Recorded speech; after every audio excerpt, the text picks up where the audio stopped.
Funding for This Is Nashville comes from you, our listeners, and Music City Prep Clinic, Nashville-based provider for PrEP and offering comprehensive sexual health services in an environment designed to be safe, professional, and shame-free.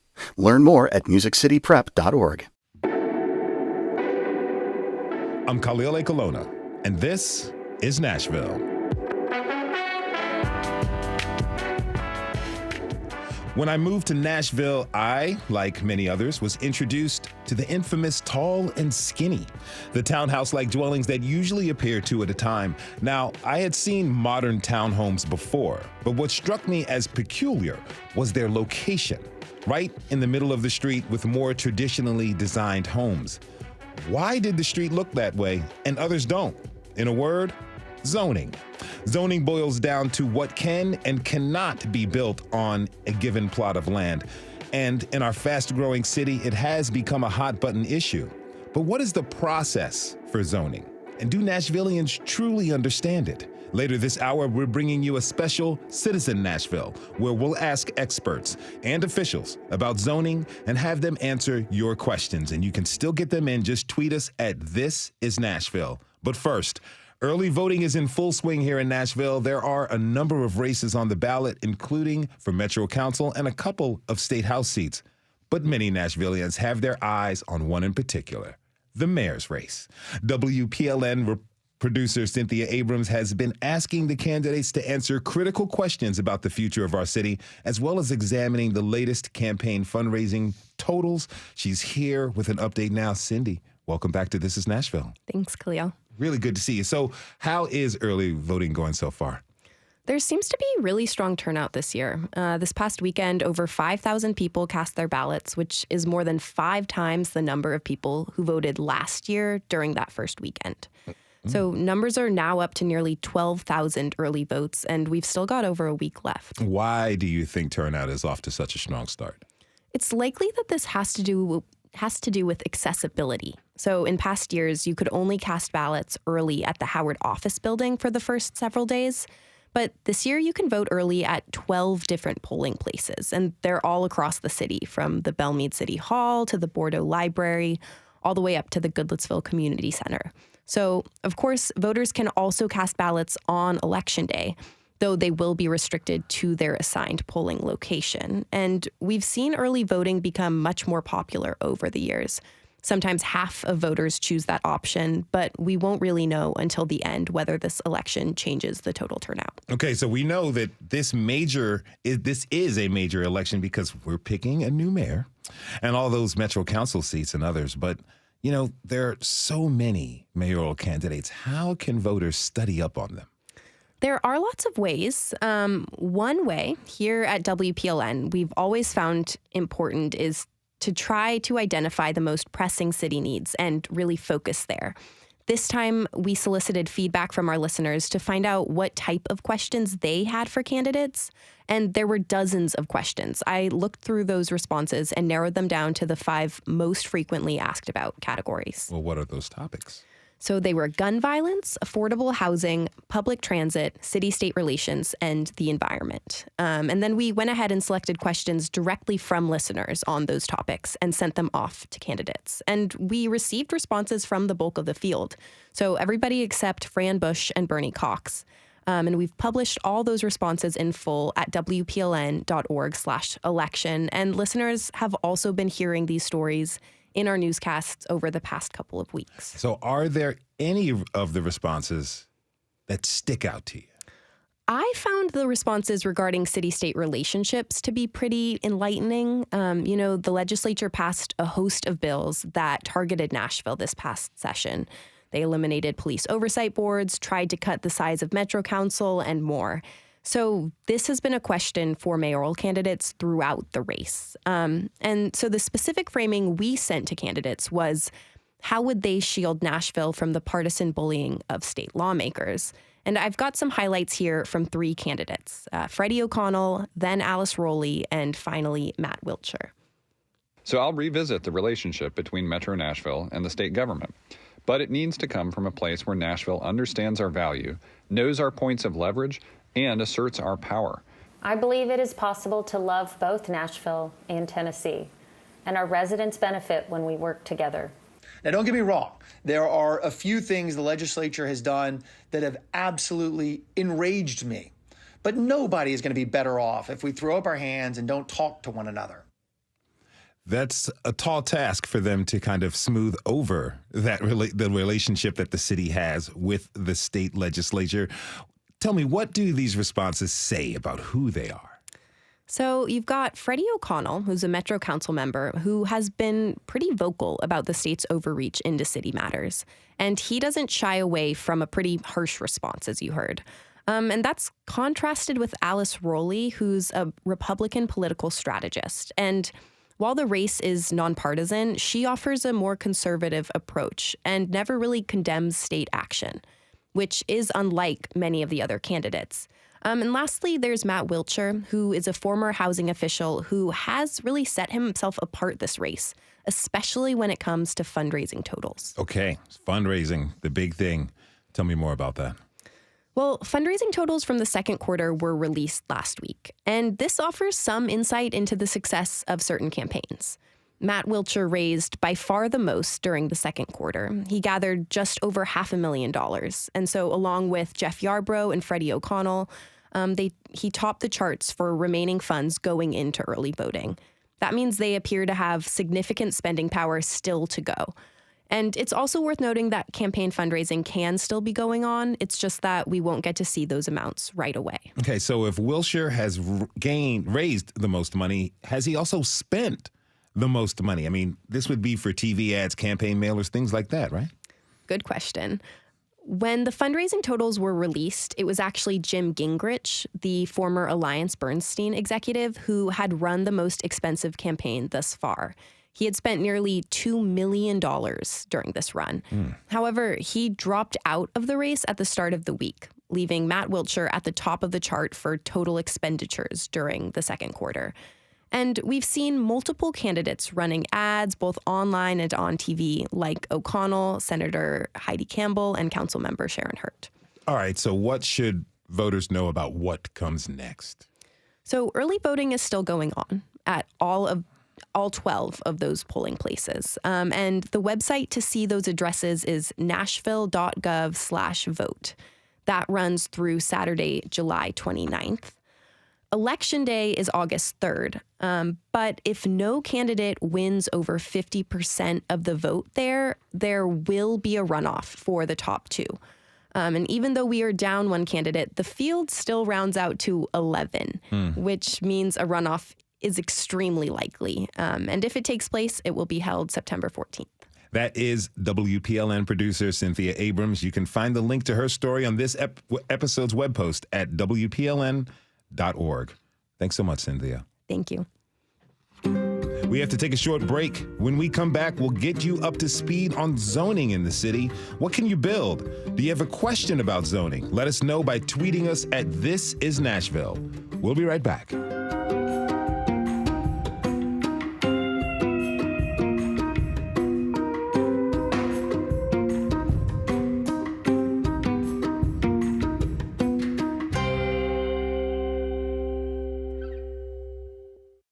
Funding for This Is Nashville comes from you, our listeners, and Music City Prep Clinic, Nashville-based provider for PrEP and offering comprehensive sexual health services in an environment designed to be safe, professional, and shame-free.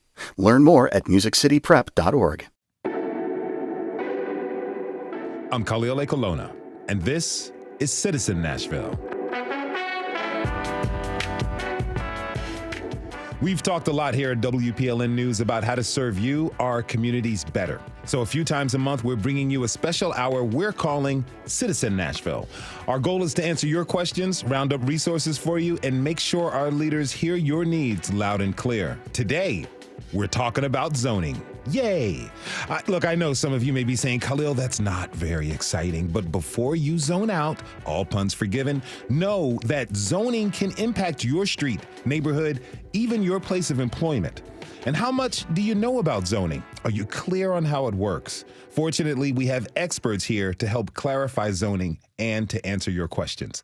My next guest is a self-taught expert who now teaches others about zoning. Stacy Gordon Harmon is the lead teacher at the planning school with Neighbor to Neighbor and serves as the chairperson of the Highland Heights Neighborhood Association. Stacy, thanks for joining us today and welcome to Citizen Nashville. Well, thank you very much. I'm pleased to be here. Really happy to have you.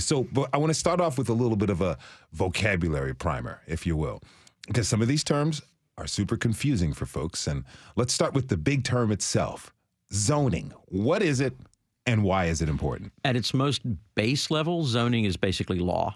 It tells you what you can and cannot do with the property. It tells you where you can orient structures on the property. It tells you how tall your structure can be. It tells you how you can connect to the street network. It tells you all sorts of things. But it basically is the law that governs what you can and cannot do with your parcel. All right.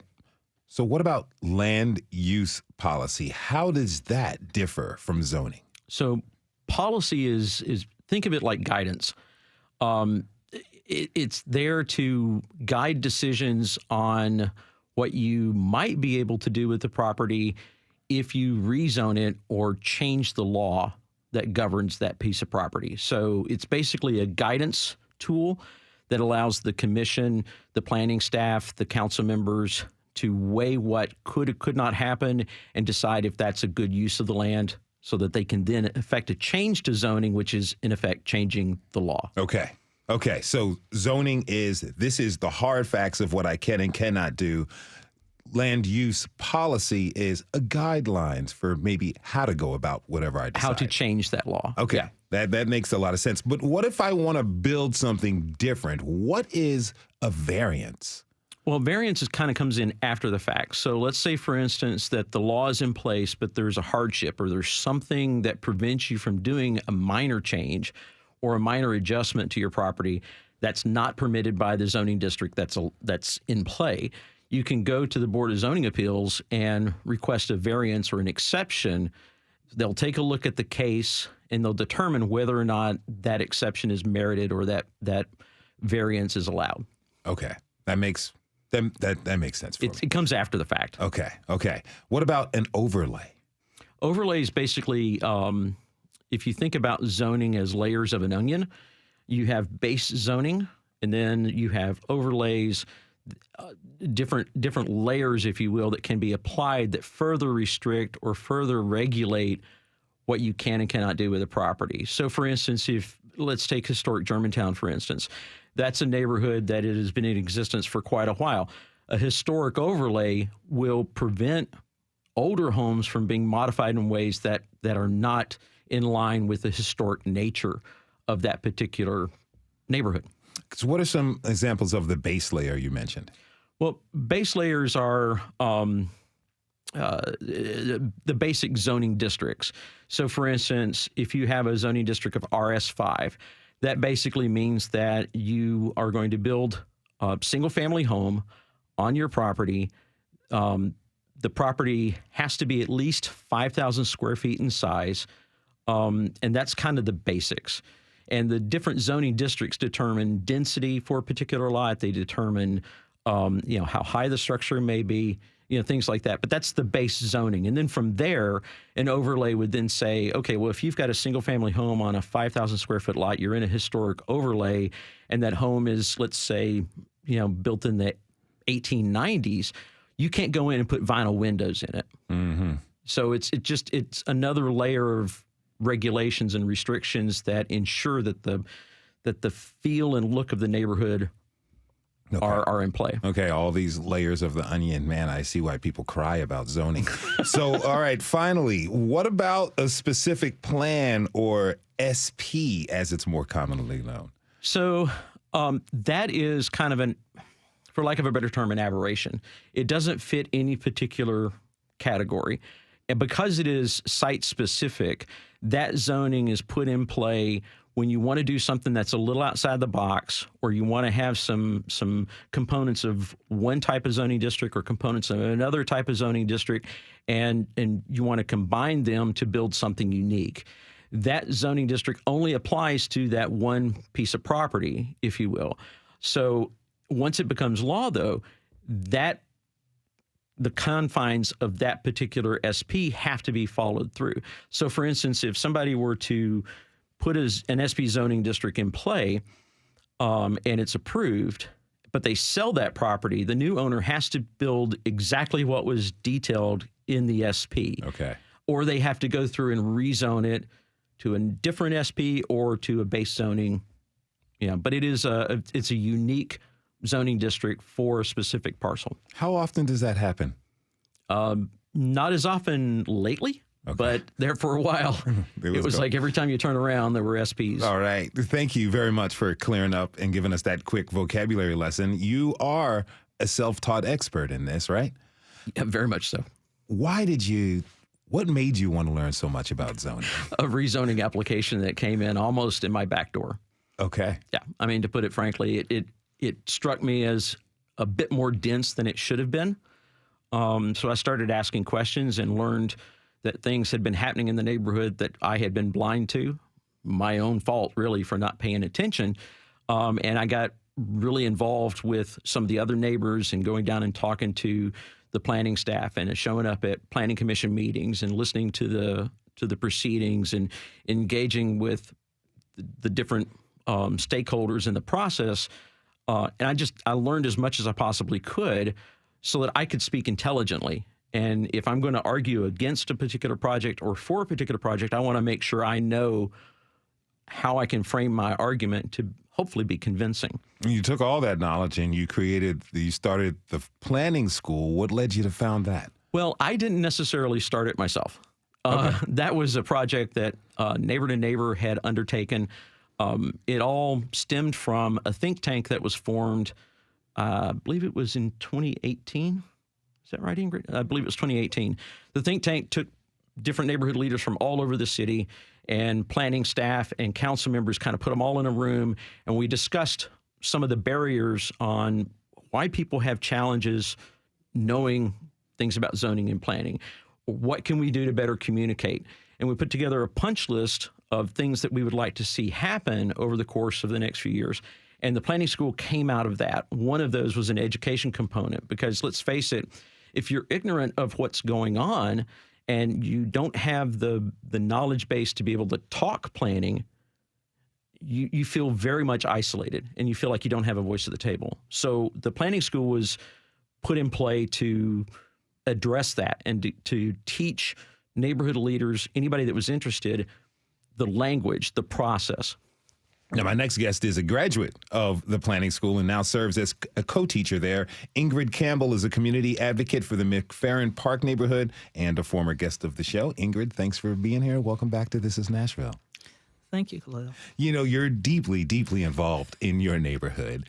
But tell me, why did you enroll in the planning school? Well, as being a member of McFerrin Park community, I believe that I should be engaged or at least have some knowledge base. Things were happening around me and didn't really understand what was going on, and found out that I didn't understand because maybe I didn't speak that language of what was occurring. And that language happened to be zoning. You know, really understanding how this actually occurs.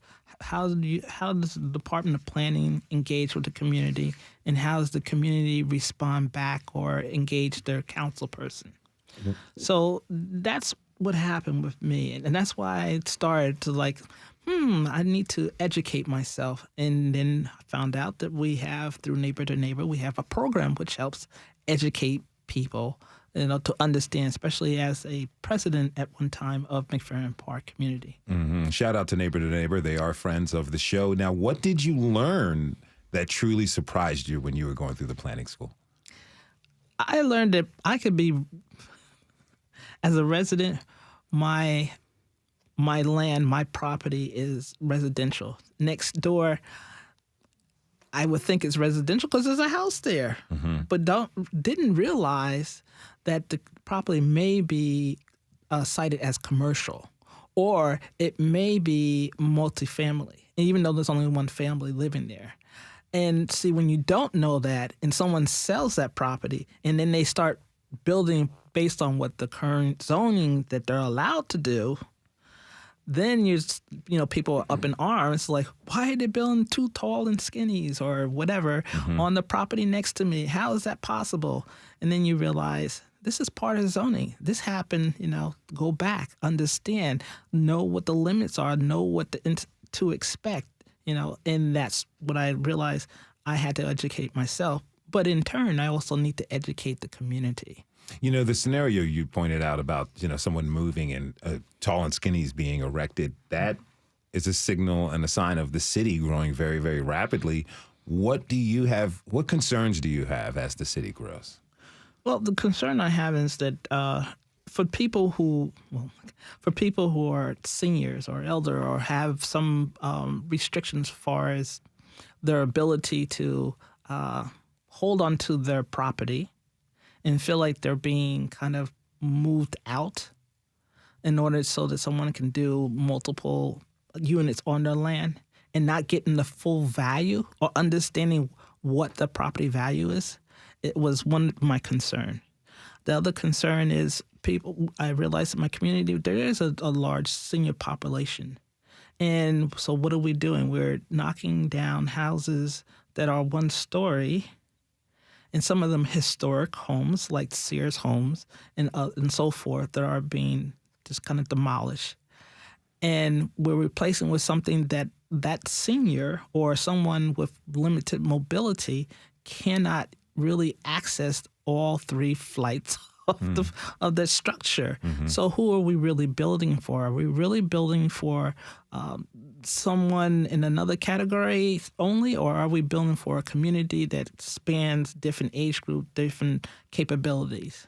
My next guest is a planning expert and understands how zoning affects the entire city. Malina Springer is an East End resident and works as a consultant with Pillars Development. Malina, thanks for being here and welcome to This is Nashville. Thanks for having me. I understand that you were interested in changing some zoning near you from an R6 to an M20. And I'm not talking about models of Mazdas. But first, tell us, what do those codes mean, R6 and M20? So first, it's RM20. Okay. Our council member suggested and is putting forth a proposal to rezone our street.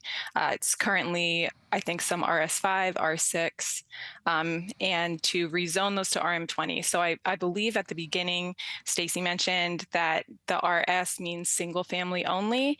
On my side of the street, it's R6. So you can have 1 and 2 units on the lot. So on my street, we have some older homes, single family homes on a lot. And then we have a few HPRs, horizontal property regimes, which sometimes look like tall and skinnies. On our lot, it kind of just looks like duplexes.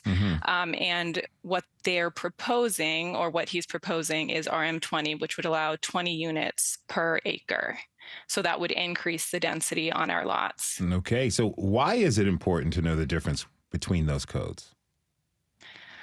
Well, I think it can be scary to people if you just see these numbers and letters and all you're knowing is you're seeing what's going on around Nashville. You're seeing that density, density, density. So seeing multifamily, I think people think what you're seeing downtown and in the Gulch, where it's just, big glass buildings. But with RM20 and with the size of the lots that we have on that block currently, it wouldn't allow for that deep of an increase in density. It would be more of a gentle increase in density. A gentle increase in density. That's got a ring to it. Now, if you're just tuning in, this is Citizen Nashville, and I'm your host, Khalil Colonna. We're talking this hour about zoning. My guests are Stacy Gordon Harmon, Ingrid Campbell, and Malina Springer. You can tweet us your questions at This is Nashville. Now, Malina, you work for a city planning company, and some people in Nashville, they do see the developers as the evil empire. But in your mind, yes, what do people misunderstand about developers when it comes to zoning? So I think where we're missing, so a lot of the work I do is community engagement around planning and development projects. So a lot of what I do is try to educate the public about what this can mean for them. So I think part of what is misunderstood is that developers are not always the bad guys. yes, obviously they want to pad their pockets a little bit, but as citizens, as neighbors, as residents of the city, we can be empowered by what Stacy and Ingrid have talked about earlier in this segment to speak to the developers. If we have the knowledge, if we know the lingo, if we know what we want as a neighborhood, we can use zoning by going through rezoning processes to create in our neighborhood what we would like to see. So we can rezone this to RM20 so someone doesn't come in later and put in a PD that increases the density to some insane amount. So we need to empower ourselves. What's a PD? So that's a plan development. So where they can come in and just make it whatever they want. Not whatever they want, obviously, they have to work with the planning department. But yes, where a developer comes in and kind of builds out his own desire for that lot. All right. So with this understanding, people's fears can be assuaged with just a little bit more knowledge about zoning and how it works. And Ingrid, you've developed a really a solid understanding of zoning. What have you been able to do with what you've learned? Well, one of the things that we were able to do is like Malina said, is work with the developer and understand, I know what planning said you can do, but let's work on what works best for the community as well as what your development ideas are. Having 1,500 units on a piece of property in that neighborhood, though it sounds great and we want to increase density, is it really something that you want to do for the community? So by working with the developer, working with the community, coming with and planning is really coming to a conclusion that we should really find something that's common ground for everybody that we can agree upon. And the number, this particular instance, went from 1,500 to 1,100. Okay. So that worked out well. And I think it's not a 100% win for anyone. It is a compromise. So that's the other thing you learn. So let's talk about infamous zoning meetings. We sent our producer, Char to a Q&A session in Daston, to a Q&A session in East Nashville earlier this week. Councilmember Brett Withers of the 6th District talked about a plan for development along Davidson Street. The developers could build one giant 7-story building, but neighbors want more access to the river and a possible greenway extension that could come through this area. In exchange for that access, in the form of gaps and between buildings, neighbors want to build higher, up to 20 stories. Developers, want to build higher up to 20 stories. Sorry about that, y'all. Councilmember Withers laid this compromise out, but one attendee pushed back. Let's listen to what they said. So you're asking people to trade a greenway for higher buildings. So that really concerns me. I feel that's disingenuous to say, okay, we're going, policy will guide zoning. Well, no, in this case, I think developers are pushing whatever zoning they want. Seems like proposals are often presented as a trade-off. The community gets something they want in exchange for something the developer wants, like you mentioned, Ingrid. Malina, how do you feel about these trade-offs? I mean, I'm always torn because, like you said, I am a planner by education, by trade. So I understand the need for these trade-offs, especially now. I used to work a lot on the city side, on the government side, and now working for private development firms. So I understand the need for trade-offs to make projects work in terms of the finances. But I think what's missing a lot of times is the deep conversations. I understand that council members are busy, that developers are busy, that people are busy, that having community meeting after community meeting can get exhausting. But I think what Ingrid brought up earlier about how her neighborhood worked to decrease the number of units, I think genuine engagement with the neighbors, with the people impacted is needed. Coming in and saying, 20 stories versus 7 stories is going to be a shock to anyone. So just be gentle about the way that we're educating people and talking to people about the changes that are being proposed. Now, community input is super important, and after that contentious meeting, Council Member Brett Withers said he wanted even more input from the community. Let's listen. once the signs go out about a rezoning, suddenly people get really, really interested, and especially when something's on an agenda like that, that level of interest gets really, really high at the end. And I wish that more people would participate at the beginning of that process. Ingrid, do you have any ideas of how to get more people to participate early on in the process? And do you think that people are given enough opportunity to know that they can take part in this process? Oh, wow. I'm living this right now Okay. in the neighborhood. So the thing is, I think we need to do everything possible to get people engaged. We have people who are part of the neighborhood association who come to monthly meetings.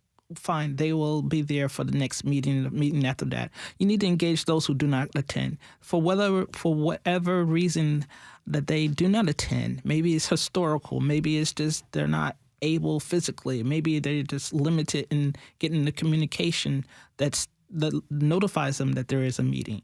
We need to engage them. So what do you need to do? Go out. Sometimes you have to knock on doors. I had to do that. You get a knock on doors. Sometimes you have to go where they are, be it through a church that's in the community. Can the church engage some of these neighbors? Sometimes it's just talking to a neighbor who has a small clique that they associate with for the last 30 years, and they can pass on the word. But it's important that you do your due diligence to communicate to people.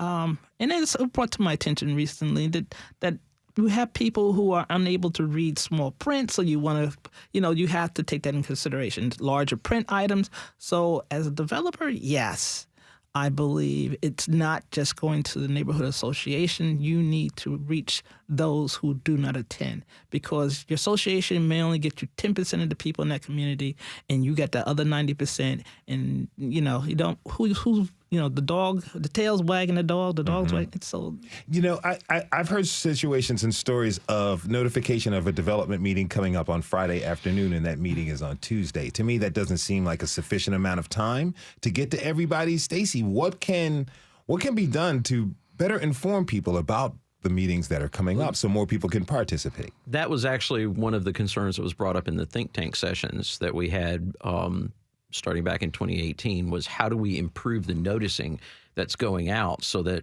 more residents are aware of things and they're not learning about it last minute. And one of the tools we recommended was expanding the notification range. I think it used to be 600 feet. Yeah. And you think of some of these larger parcels in more rural parts of Nashville, you might only have one or two people notified of a rezoning. So we worked with the planning department, and they almost doubled the distance so that more notices would get sent out.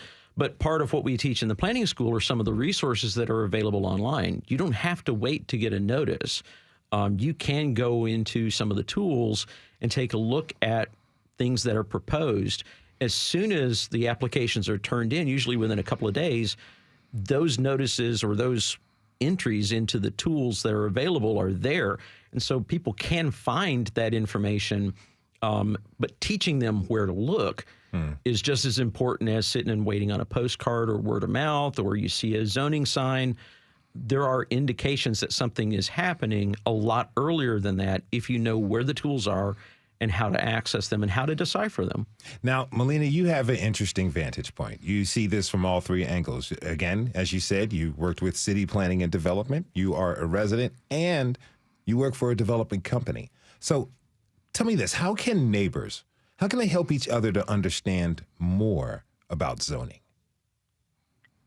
So I think like what both Stacy and Ingrid already said about being engaged with your neighborhood association.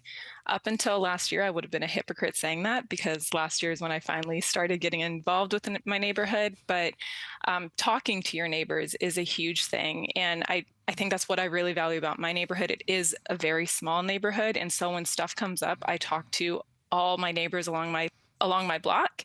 And obviously they use me because this is my profession. And I think it's helped to quell a lot of the fears. When I first shared with them that there's a proposal to rezone to RM20, there was just a lot of, so what does this mean? Are our homes getting torn down? Just a lot of fear. So I think talking to each other, and then also, like Stacy said, they're online. There are a lot of resources.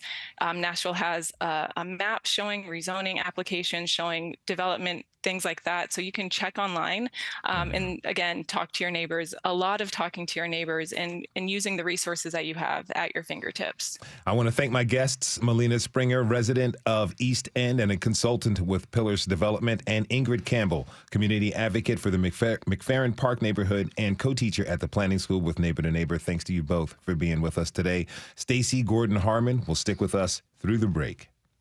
When we come back, we'll bring on a Metro official to talk about zoning and have them answer your questions. There's still time to get them in, so tweet us at This Is Nashville. We'll be right back.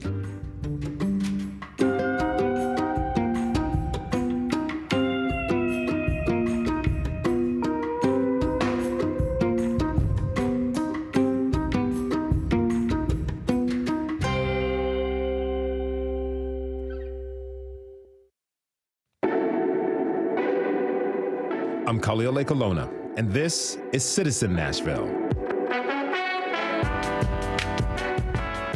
This hour, we are talking about zoning in our city. Before the break, we talked about some of the basics, learned some of the vocabulary around zoning, and ways that community members can learn more about the process. Now let's invite a city official to answer your questions about zoning and how it affects Nashville. I'd like to welcome Lisa Milligan, Assistant Director of Land Developments with the Metro Planning Department, to the show. Lisa, thanks for being here and welcome to Citizen Nashville. Thank you for having me. I'm glad to be here. Now, before we really get to our listeners' questions, can you briefly just tell us a little bit more about your job at the Planning Department? Sure. So I oversee the land development team, which is the team that reviews sort of current projects. You can think about it as projects that are imminently happening. So we have a long-range team that looks at longer-range growth of the city. And then we have the current planning team that's looking at projects that could be expected to be built relatively quickly. And so that's the team that I oversee. We're dealing a lot with rezoning requests, and my team is the team that reviews those requests and makes recommendations on them. All right. So you sound like the perfect person for this episode. I hope so. Okay. All right. Stacy Gordon Harmon from the Planning School is still with us. Thank you again, my friend, for being here. So let's get to some listener questions. Here is a question from a listener who's wondering why single-family homes are so dominant in Nashville. Hi, my name is Justin, and I live in Bellevue. I'd like to know why we can't build more housing types in residential areas like duplexes and quadruplexes. Also, why can't we build things like accessory dwelling units in more locations? All right, Justin's question is important because, denser housing can mean more affordable units. Lisa, why is it hard to build houses for more than one family? So if you look at the zoning of Nashville, about 40% of the county is zoned exclusively for one or two family. And so you've got a large chunk of the county that is limited in the way that in the number of units that it permits per lot. A lot of that is driven by some of the goals that are in our long-range plan, Nashville Next, which is the community's guide for the future. But we have created in the last several years some tools that can be utilized to allow for additional housing, such as the detached accessory dwelling unit overlay. That's an overlay that can be placed on single-family zoned areas that would allow for the construction of smaller accessory units. And so that's a new tool that we have. And so we're always looking at ways that we can do to allow for more housing, but also balance the goals of the community as well. So when you say smaller accessory units, are you meaning I can convert a garage into a unit to live in or maybe build a tiny home on my property? That's right, yes. So you could, it could take a lot of different forms. The main goal of it is that it be subordinate to the main house. And so it could be a apartment over a garage. It could be an accessory structure that is just for living. And so that is an option. And we're seeing more of those being built in our more urban areas, especially the areas where we have alleys. Okay. All right. Let's get to another question. This one comes from William Crawford. He asks, quote, will zoning benefit someone of color from the low income / poor class here in town like me, or will it benefit someone rich as usual? End quote. Stacy? Well, I think it's important to remember that zoning in itself doesn't take into account race, socioeconomic, demographics, things of that nature. It is a legal structure, right? So if one particular family wants to do something and they're allowed by zoning, by the zoning district that they're in to do it, they can do it if they have the resources and they can get the permits to build and such, they can do it. It has no distinction if one particular family owns a property and they want to do this, and one particular family over here owns a property and they want to do the same or something different. It's going to be dependent on what the zoning districts are. And if you don't have the proper zoning to do what you want, that's where the rezoning application and process comes in to try to change that law. But the law doesn't care if you're black, white, Hispanic, doesn't care if you're rich or poor. If you have the wherewithal and the resources to be able to do it, and you have an entitlement already in existence, you can do it. Gotcha. Okay, we got this tweet at This Is Nashville from user Sans Comic Sans. Says, quote, SP is often routinely abused as an up-zoning technique that end runs around neighborhood character and land use policy and accelerates gentrification and displacement. Talk about that, please, end quote. Stacy. Well, I don't look at it as necessarily an end around. It is a way to accomplish certain things that in the past didn't allow certain things, and it allowed others. A case in point, specific zone or specific plan zoning, you have to build what's in that particular zoning application. Okay, before we put in a special set of zoning districts that specifically exclude short-term rentals, that had to be written into the law if you were going to allow short-term rentals or not. And that was a tool that was able to be used to help restrict short-term rentals or to approve them for certain areas. Getting back to the original question, it's not always about higher density. It may be about mix of uses. It may be about allowing a use for a particular property like a DADU. Before we had the DADU overlay, that was the only way that you could put a DADU in play, was to actually have a rezoning application that would allow you to build something like that. Now, with the tool of the DADU overlay, we don't have to utilize an SP to do something like that. So it doesn't always mean that it's going to be higher density, it's going to be detrimental to the neighborhood. Specific plan zoning can actually be beneficial when you know what you're dealing with and you know how to negotiate what can and cannot be included. Therefore, it behooves you to go to the planning school. All right. So, one of our listeners says she's been hearing a lot about zoning policy from our candidates for mayor. She's wondering about some of the things they've said. Let's listen. My name is Melissa Cherry, and I've been to a lot of mayoral forums this election cycle, and the smartest candidates tell us that the best way to fix housing in Nashville is to change our zoning policies. But I would like to understand what that entails. Like, what are the mechanisms that need to be enacted to change our zoning rules, and who and what offices are involved in that process? Okay, so Lisa, if we do want to change our zoning policies, what's the process for that?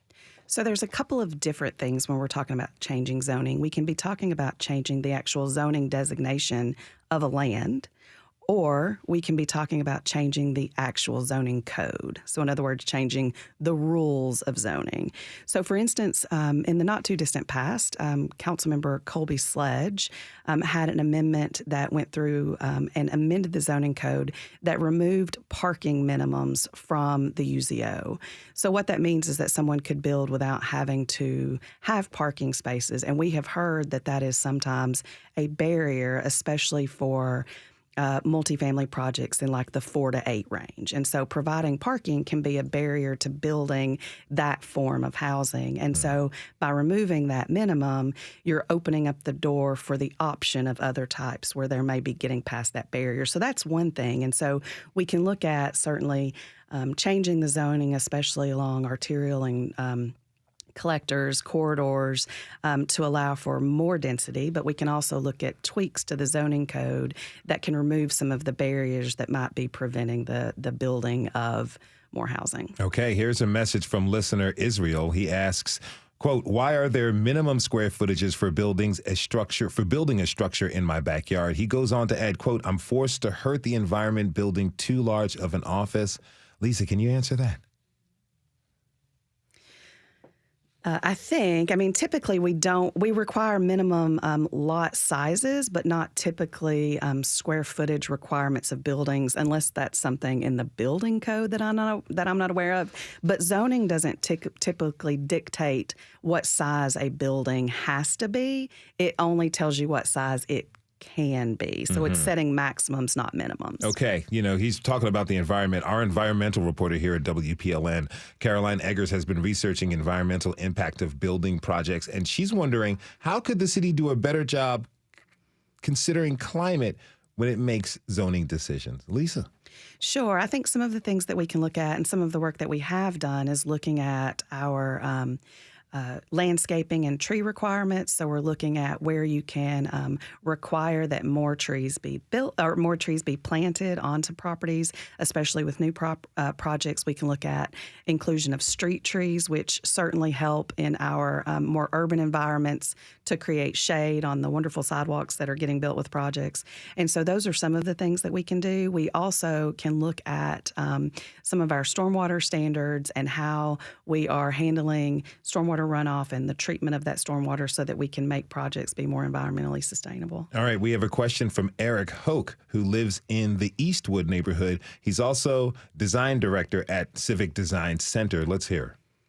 When this prompt came up about zoning, I thought about how I wished a recent development near me was better about providing community assets in its design. And so my question is, why doesn't Nashville have better incentives for developers to provide community assets like transportation amenities, sustainable buildings, public spaces, and more density where it's appropriate to create affordability?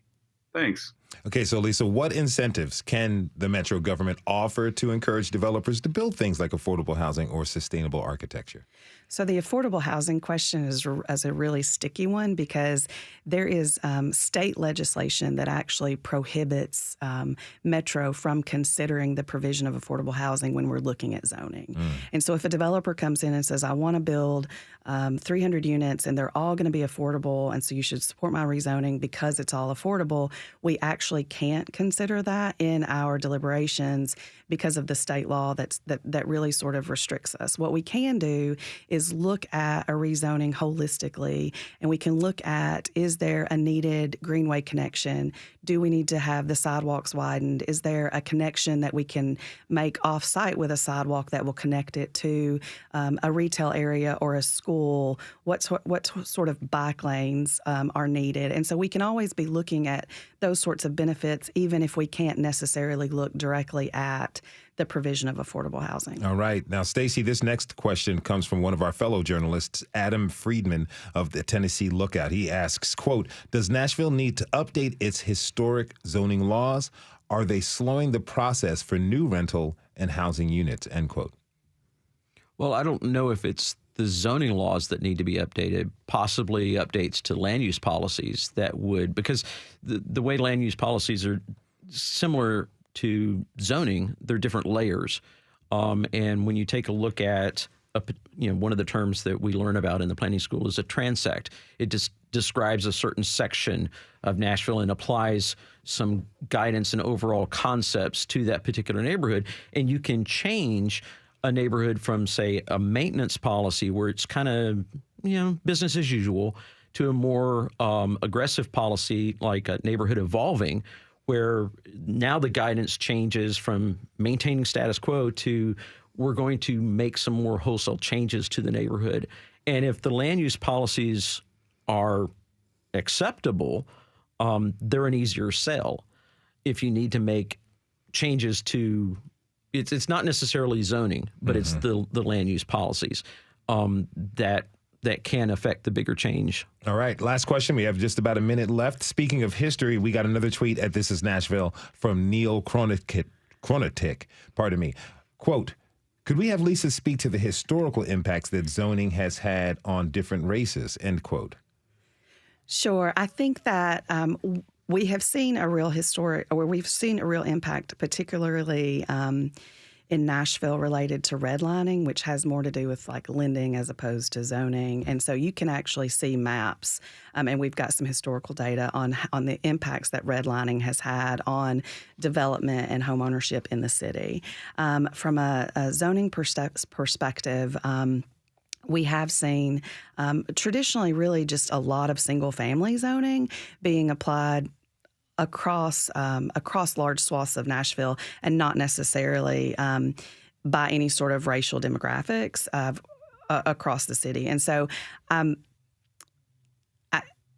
think redlining has been more of an issue in Nashville than particularly zoning as it relates to that. All right. I want to thank you both for being here. Lisa Milligan is the Assistant Director of Land Developments with the Metro Planning Department, and Stacy Gordon Harmon is the lead teacher at the Planning School with Neighbor to Neighbor. Again, thanks to both of you for being here and being on the show today. My pleasure. Thank you. Thank you for tuning in this hour. This is Nashville is a production of WPLN News and Nashville Public Radio. Today's episode was produced by Char, Daston, and Daston, and Elizabeth Burton. Our senior producer is Steve Harouche. Michaela Elias is our technical director. Our executive producer is Andrea Tudhope. The masterminds behind our theme music are LaRange and Namir Blade. You can listen back at This Is Nashville or wherever you get your podcasts. The conversation doesn't end here. Tweet us at This Is Nashville. Find us on Instagram and tell us what you want from our show by filling out our quick survey online. This is Nashville. I'm Khalil Ekalona. We'll see you tomorrow, everybody, and be good to each other.